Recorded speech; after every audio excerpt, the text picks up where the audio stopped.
encore une fois, il faut que tu développes tes pièces. Il faut que tu développes tes pièces. À l'ouverture, il faut que tu développes tes pièces. Saute tes pièces, rock, fais attention à ton roi.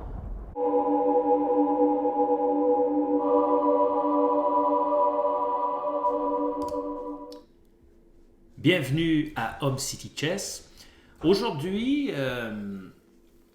c'est une vidéo en réponse à quelqu'un qui demandait s'il y avait des joueurs de 1800, 2000 qui pourraient analyser ses faiblesses en partie et qui seraient reconnaissants. Et ce monsieur-là a un niveau de 728 sur chess.com. Donc, je me suis porté garant volontaire pour aller voir ses parties. C'est ce que j'ai fait. Son nom d'utilisateur, c'est JP, quelque chose comme ça, JP, ou JP, oui. Puis, c'est ça, sur chess.com, il est 700. Donc, on va aller voir des parties comme ça, des parties perdues pour voir où est-ce que c'est que ça se situe. Ces faiblesses sont plus faciles à voir sur des parties perdues. Donc, allons voir sa partie contre Double 5. Ok, on va aller voir ça. Tu perds pas une façon. Ah, là. Bon. Alors, JP a les blancs. On va voir D4, D5, C4. Alors, il connaît le gambit de la dame. D capture C, le gambit de la dame accepté, attaque le pion. Le cavalier va à C6. Bon. Alors, les noirs ont quand même bien fait de ne pas résister à la tentation de garder le pion en faisant B5. Les blancs auraient pu faire A4, c'est un vieux truc. Les noirs, c'est pas bon pour les noirs de continuer à protéger le pion parce que si c'est ça qui arrive, la tour prendrait la tour.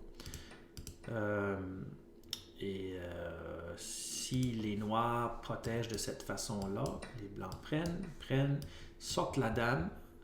Et ici, c'est une sortie de la dame acceptable parce que la dame attaque la tour et il n'y a pas de façon de ne pas perdre de pièces pour les noirs. Vous pouvez vous amuser à regarder. C'est ça que c'est un vieux genre de truc d'ouverture que j'avais vu longtemps passé. Donc, E3, cavalier C6. Cavalier C6, ici, empêche le pion C de bouger. Puis dans les pions, moi, dans le pion, quand je joue les pions dame, tu veux souvent pousser ce pion-là, que ce soit les blancs ou les noirs, tu veux pousser le pion C. Donc, c'est quand même pas grave. Cavalier F3, les blancs attendent un peu avant de prendre le pion C4. Il aurait pu le prendre tout de suite. Cavalier F6 et prend le pion. OK. J'aime la position blanche.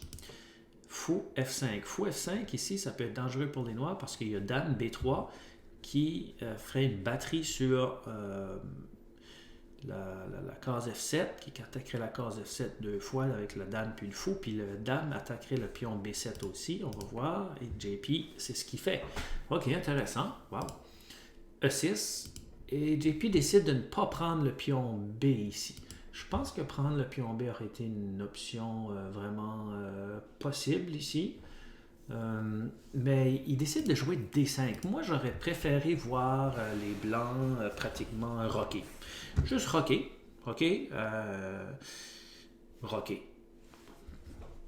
Pour poursuivre son développement. D5, c'est comme un mouvement un petit peu typique. Mais jusqu'à quel point que c'est mauvais, dur à dire, parce que en même temps, si les blancs... Si les noirs prennent le pion, les blancs prennent le pion. Alors, ça devient assez compliqué ici. Puis moi, quand même, malgré tout, je suggérerais quand même de rocker ici, finir le développement. Rocker, cavalier C3, essayer de pousser E4 peut-être. Puis c'est sûr que même prendre le pion probablement aurait été bon ici aussi. Donc, il joue D5, ok, cavalier A5, attaque la dame, puis le fou, puis protège le pion B7. Alors ça, c'est intéressant. La dame fait échec au roi, attaque le cavalier en même temps. Les noirs pensent à C6 qui protège le cavalier avec la dame. C6 attaque la dame. On va voir qu'est-ce qu'il va faire. Et il recule la dame. OK, recule la dame. Mais là, est-ce possible que... oh, OK. OK. On dirait que les noirs auraient pu bien jouer là. Alors, comme je disais, c'est assez classique de voir un genre de début de partie comme ça chez des joueurs de cette force-là, où est-ce que c'est qui vont le tout pour le tout presque, et que ça vire dans des espèces de positions multisanglantes ou à double tranchant absolument. Wow! OK, et bien ici, premièrement, ouf, il aurait pu prendre le pion. OK, disons qu'il prenait avec le pion, puis il aurait pu bouger la dame là. Puis les blancs auraient quand même été corrects, je pense. OK, peut-être échec. Ici, c'est quand même des positions assez compliquées, je dirais.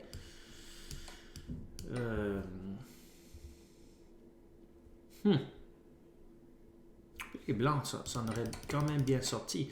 Mais ici, excusez, la dame là, est-ce que les noirs pouvaient jouer ici? OK. Faire une fourchette. On dirait que oui. Donc, tactiquement, c'est des positions qui sont quand même assez relativement riches. Donc, C6, dame à 4. Lui, il prend le pion D5, attaque le fou recule. Bon. Fou D6, H3.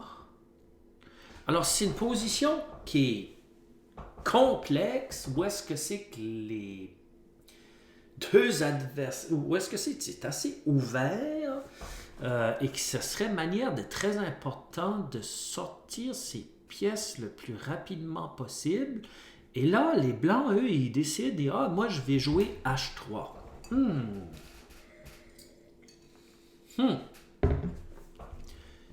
Je sais que parfois, les joueurs de certains niveaux ont peur de l'échec et mat du couloir, puis vont jouer H3 très rapidement.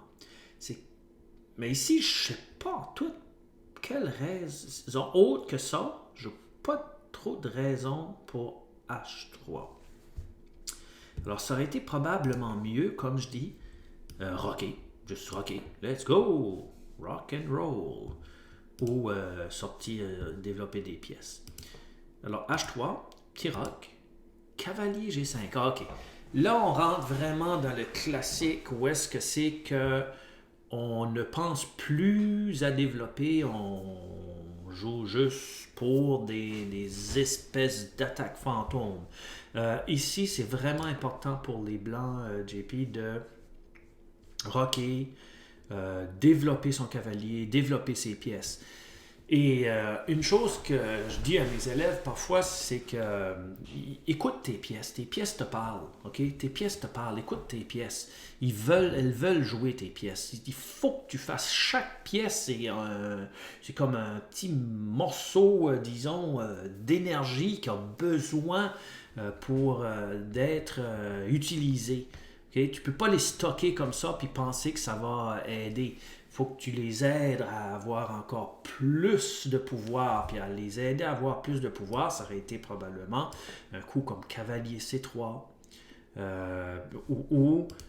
Bien sûr, l'important pour l'ouverture, ce qui est important à l'ouverture, il y a une raison d'être de l'ouverture, c'est de mettre ton roi en sécurité. Donc, faire le roc aurait été vraiment bien aussi. Bon. Cavalier G5. OK.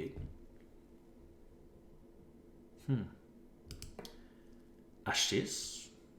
Okay. Ici, la différence un peu avec les noirs et les blancs, c'est que les noirs ont quand même développé, ils ont rocké aussi. Puis en plus, ils ont les noirs, ils ont un coup de moins.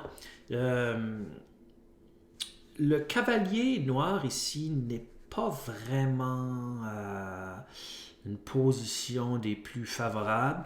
Et le cavalier G5 fait rien pour les noirs tout de suite. Probablement moi que j'aurais plus aimé que les noirs jouent C5 pour rentrer après le cavalier à C6 probablement. H6, cavalier revient, donc c'est comme ok. Tour E8, alors les noirs quand même se développent. Et ici on a B3.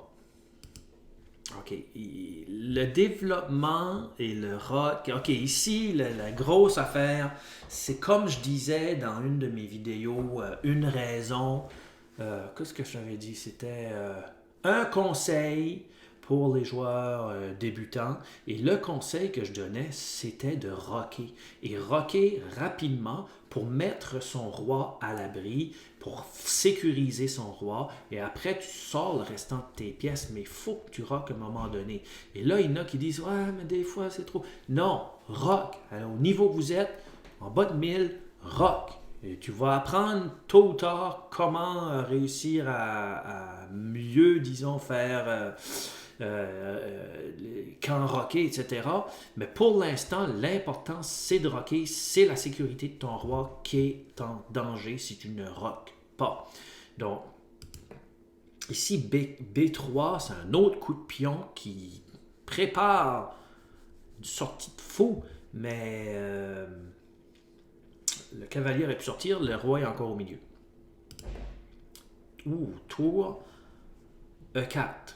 Alors là, on voit que les noirs ont des intentions assez très agressives. La dame aussi, il faut avouer qu'avec B3, la dame se retrouve dans une situation très précaire et la dame n'a pratiquement plus de cases. Alors, tour E4, et c'est ça, tour E4, les blancs décident de capturer la tour et perdre la dame. Donc, ici,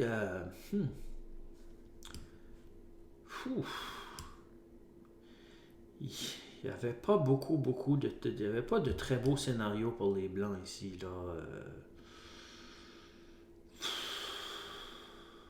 Même ceci, B pour protéger la dame, échec.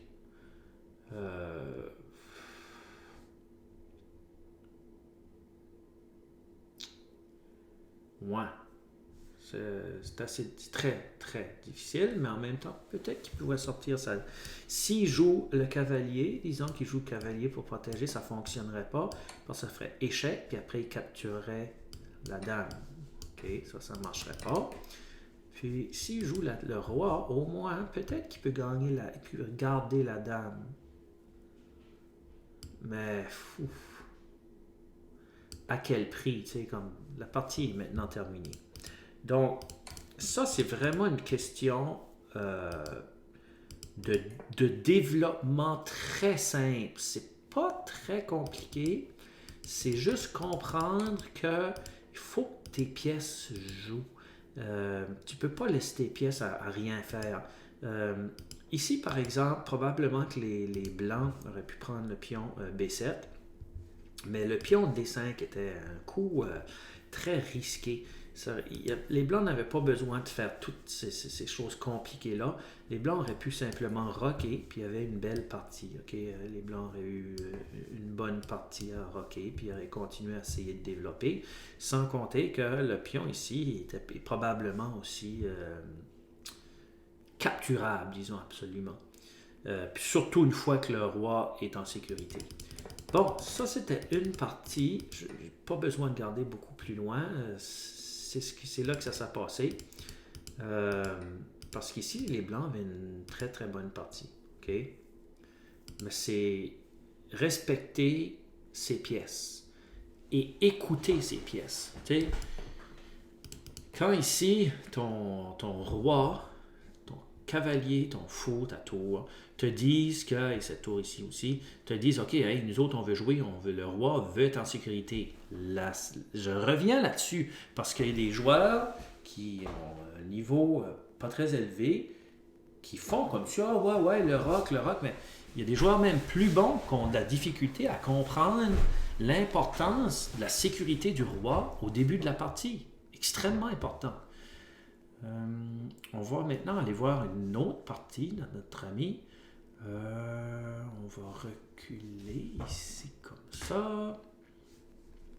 Alors ça, c'était contre double. On va aller voir cette partie ici en 10 coups contre Vigie, qui avait les blancs. Alors, allons voir ça. Vigie avait les blancs. Est-ce qu'on tourne l'échiquier? Ouais, on peut. OK. Alors, OK, là, je l'ai fait. Tu peux tourner ça? Non, OK, ça marche pas de même.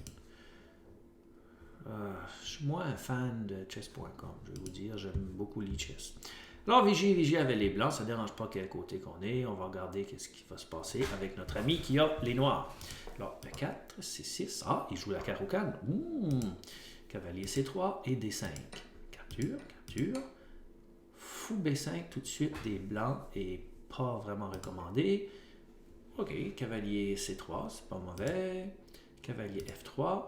A6 attaque le cavalier se fait capturer par le fou qui n'était pas nécessaire, mais rendu là, probablement que c'était ça qu'il fallait faire. Donc les noirs se ramassent déjà avec la paire de fous. D4, cavalier F6, petit roc, fou G4 qui cloue le cavalier sur la dame, c'est-à-dire que si le cavalier joue, la dame ici va se faire capturer. OK. Donc, tour E1. Oh, pourquoi? Non. Ici, les noirs ont joué le fou une fois. Puis après, il décide de changer son fou. Ça veut dire que le fou a joué 2 fois pour un cavalier qui a joué seulement une fois. Et comme je dis à mes élèves souvent, le fou vaut un tout petit peu plus que le cavalier la plupart du temps. Pas tout le temps, mais très souvent.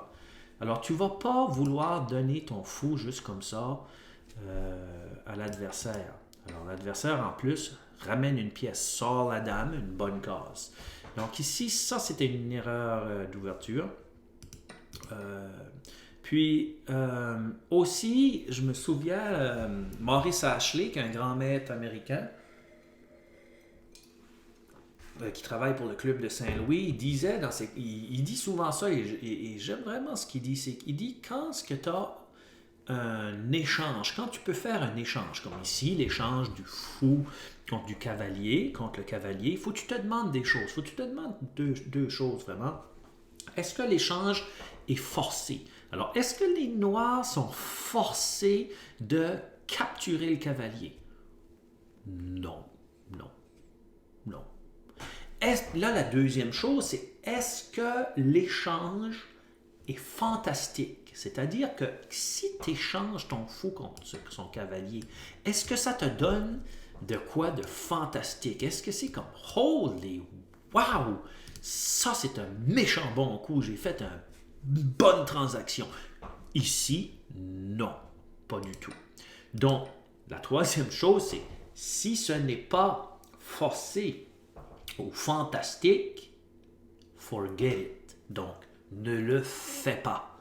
Si ce n'est pas forcé ou fantastique cet échange, ne le fais pas. Et ici, ce qui se passe, c'est même en échangeant, tu diminues la pression parce que le fou exerce une très belle pression ici sur le cavalier parce qu'il empêche le cavalier de jouer tout de suite. OK? OK. Poursuivons. Il prend Dame C7. Encore une fois, moi, je préférerais que le pion ici soit poussé pour sortir le fou rapidement et roquer. Sécurité du roi avant tout. OK. Dame C7. Fou F4. La dame se mettait à une case où est-ce qu'elle était justement susceptible d'être attaquée. Et en sortant une pièce, les blancs attaquent la dame qu'il faudra qu'ils qu'elle perde un coup. OK? Là, elle joue, elle attaque le pion blanc. Mais là, il y a déjà de gros problèmes pour les noirs parce que les blancs ont terminé leur développement pratiquement. Les tours se connectent. Et ça, c'est un signe que le développement est terminé, l'ouverture. Et les noirs, un gros problème, c'est que les noirs sont en retard de développement. Le fou ici est encore là. Donc, sérieusement, qui voudrait faire le grand roc dans cette situation-là? Pas grand monde. Et on aimerait bien faire le petit roc, mais ça va prendre au moins pousse un pion, sort le fou, roc. Au moins 3 coups avant de rocker, si tout va bien. La tour, les blancs décident de protéger le pion, OK, de cette façon-là. Ouf! Ouch! Ici, ce coup-là perd un pion. OK, il perd un pion, mais en plus, il ouvre le centre. Quand ton roi est au centre, tu ne veux pas ouvrir le centre parce que ça ouvre les lignes vers ton roi. Donc, à capturer le pion, échec. Le fou va à 7. Double les tours sur un fou qui est cloué. Roc.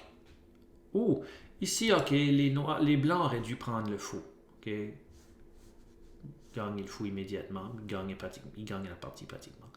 Mais il essaye de... Ça, c'est commun chez les... Il a vu un réseau de maths, il va essayer de le faire. Alors, les noirs, eux, décident, oh, OK, on va protéger notre fou, finalement. Probablement que la partie est probablement pas mal terminée déjà. Peut-être que les noirs auraient pu jouer là, par exemple. Mais là, les blancs peuvent jouer là. Ouf, et là, les noirs sont dans de gros pétrins. De toute façon, aussi, c'est intéressant ici que les noirs ont décidé de prendre cette tour-là, puis jouer là, à la place de l'autre tour. Parce que cette tour-ci aurait été probablement mieux, parce que si tu regardes, quand tu joues cette tour-là, la tienne ici, la F8, ne peut plus bouger. Ne peut plus bouger, elle est étouffée là. OK? Le fou va H6, menace échec et mat, et échec et mat. Bon, ben ça, c'est de l'entraînement tactique qu'il faudra faire. Probablement, justement, que s'il avait bougé la tour là, puis que l'autre aurait joué ça, tu aurais pu jouer le fou là pour protéger la dame. Mais c'est très difficile pour les noirs ici quand même. OK. Là, si jamais vous entendez des enfants qui crient, c'est mes garçons qui sont en bas, là-bas dans le sous-sol, et que je les entends d'ici. OK, on va aller voir une dernière partie pour notre ami ici, pour lui donner des pistes pour essayer de s'améliorer. On va aller voir cette partie-ci où est-ce que notre héros a les blancs. Bon.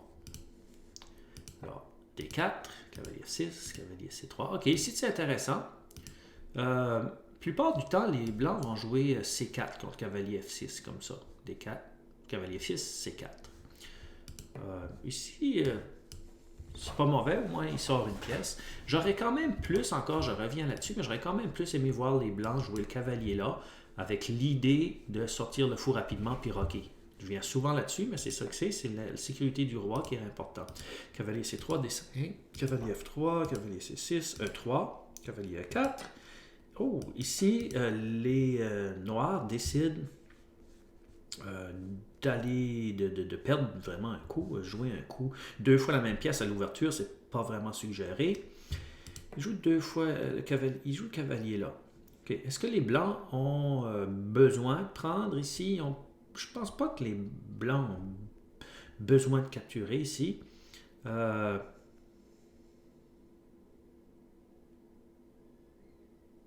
c'est sûr qu'en capturant, parce que c'est fantastique, ben,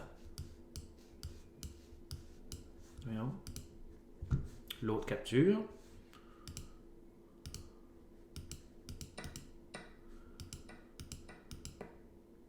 Cavalier E4, oh.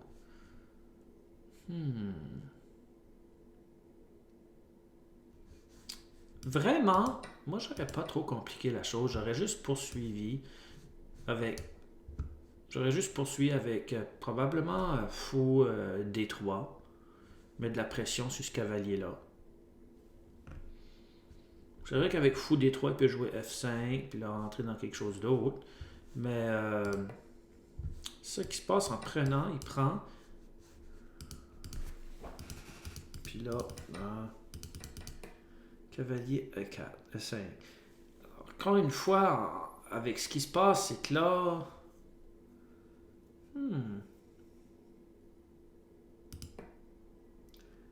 Oh, ok. C3, ouais. Si C3 n'est pas nécessaire, encore une fois, il faut que tu développes tes pièces. Il faut que tu développes tes pièces. À l'ouverture, il faut que tu développes tes pièces. Sors tes pièces, rock, fais attention à ton roi. OK? Comme ici, là, attaque, menace l'échec et mat, sors une pièce en même temps. Ça, c'est du bon jeu. OK? Et après, tu peux rocker.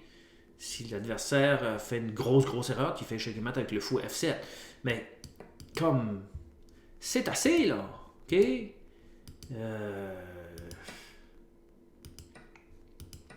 Et ici, c'était pas nécessaire tout à fait de prendre le cavalier. Peut-être tu aurais pu jouer le fou là, mettre de la pression sur le cavalier ici et le clouer.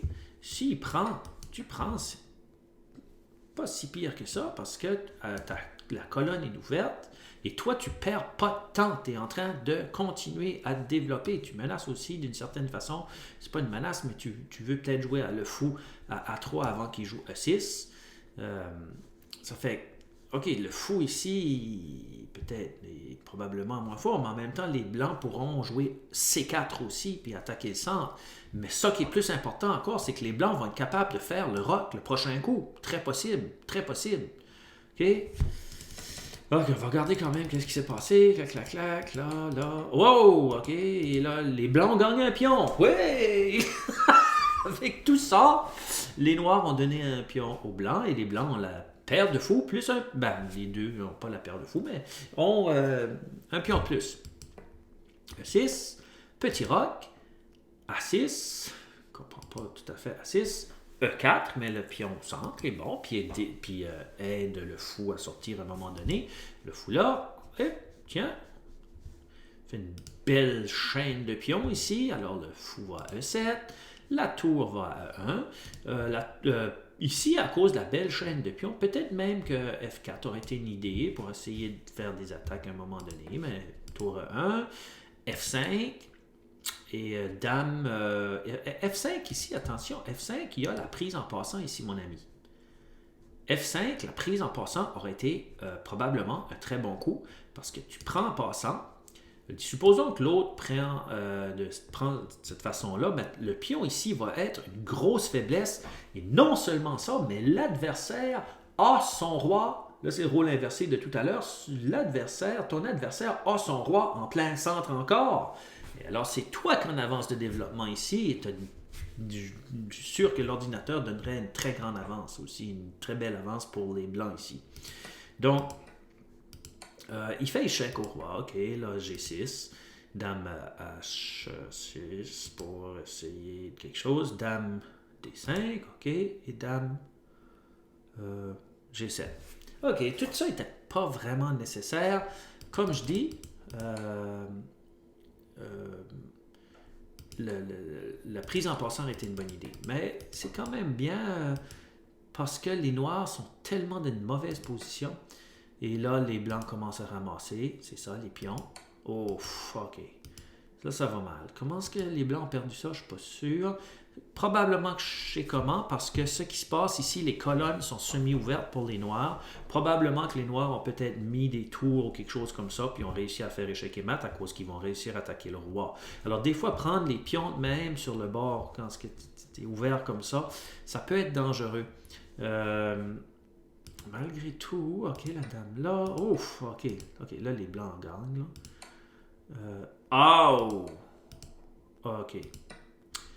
Là, on a un autre conseil très important. Et ça, c'est un des conseils que moi, j'ai encore de la difficulté à faire. Et d'autres joueurs, malgré que ça va de mieux en mieux, beaucoup mieux qu'avant, c'est se demander pourquoi mon adversaire. La première chose que tu dois te demander quand l'adversaire joue, c'est pourquoi est-ce qu'il a joué là. Pourquoi mon adversaire a joué là, et non seulement pourquoi mon adversaire a joué là, mais qu'est-ce qui a changé dans la position à cause de son dernier coup. Alors, fou B7. Bon, qu'est-ce qui a changé dans la position et pourquoi est-ce qu'il joue là? On voit que la dame est là. Ces deux pièces-là sont sur la plus longue diagonale du jeu. Alors, tu regardes, la dame attaque le pion G2. Le fou protégerait la dame, ce serait échec et mat. Puis c'est ça. C'est ça, il menace l'échec et mat. Alors, les Blancs auraient pu gagner de plusieurs façons. Auraient pu, par exemple, reculer le fou là. Protégé. Hein? Oui. Les Blancs auraient pu jouer F3. Protégé. Les Blancs auraient peut-être même pu jouer Dame H3. Protéger le pion pour un bout, puis après s'assurer d'arrêter tout ça. Alors, quand tu as un gros avantage comme ça, parce que les Blancs ont un gros avantage matériel, quand tu as un gros avantage comme ça, ce que tu veux, c'est que tu ne veux pas que l'adversaire n'ait de contre-jeu. Tu ne veux pas qu'il y ait des chances comme ça. Ça fait qu'il faut vraiment que tu te demandes quand il joue pourquoi est-ce qu'il joue là. Parce que lui, il veut gagner lui aussi. Toi, tu veux gagner, mais lui aussi veut gagner. Alors là, les Blancs ont fait échec. Là, en faisant échec, il pourrait quand même s'en sortir. Le roi joue là. Et, la dame joue à G7. Alors ça, c'est quand même bon parce qu'il est quand même en train de protéger G2. Alors ça, c'est correct. Les Noirs tentent un petit truc ici. Ils disent comme « Ah, je joue ma dame là, ma tour là, veux-tu ma tour? Ça te tenterait-tu? » Et est-ce que les Blancs vont tomber dans le piège?